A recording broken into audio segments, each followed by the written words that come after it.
حضرت عبداللہ بن شداد کہتے ہیں کہ میں حضور علیہ الصلوۃ والسلام کے پیچھے نماز میں تھا، سجدہ اتنا طویل ہو گیا کہ ہمیں لگا کہ امر الہی آ گیا ہے، اللہ کا حکم آ گیا ہے، اور حکم الہی کی وجہ سے حضور کا وصال ہو گیا ہے، یا پھر یوں ہوا ہے کہ کوئی وحی کا نزول ہو رہا ہے۔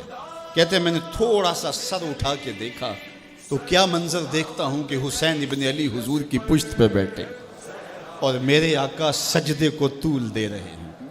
خیر سلام پھرا تو میں نے تو یہ منظر دیکھ لیا تھا، باقی لوگ انہوں نے حضور کی خدمت میں عرض کی ہمارے ماں باپ آپ پہ قربان ہوں۔ حضور ہمیں یہ لگا کہ جیسے آپ پر امر الہی آ گیا ہے یا پھر آپ پر وحی کا نزول ہو رہا ہے، تو آقا کریم نے ارشاد فرمایا کہ میری پشت پہ میرا شہزادہ بیٹھا تھا۔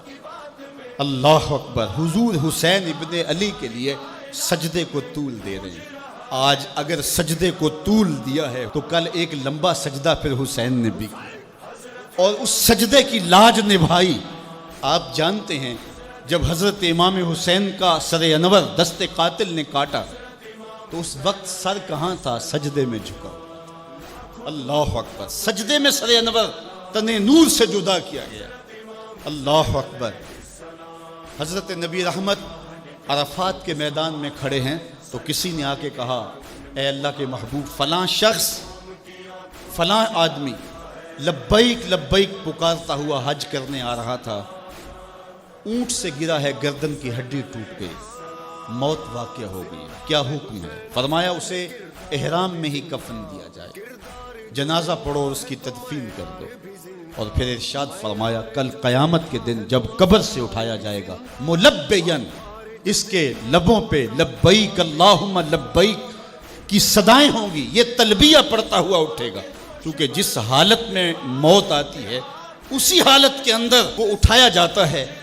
تو یہ حضور کا فرمان سامنے رکھنے کے بعد ذرا میرے جملوں کی طرف غور کیجئے۔ حسین ابن علی کا سر قاتل نے اس وقت کاٹا جب سجدے میں جھکا تھا، اور قبروں سے اٹھائے جائیں گے لیکن حسین ابن علی کا سر سجدے سے اٹھایا جائے گا۔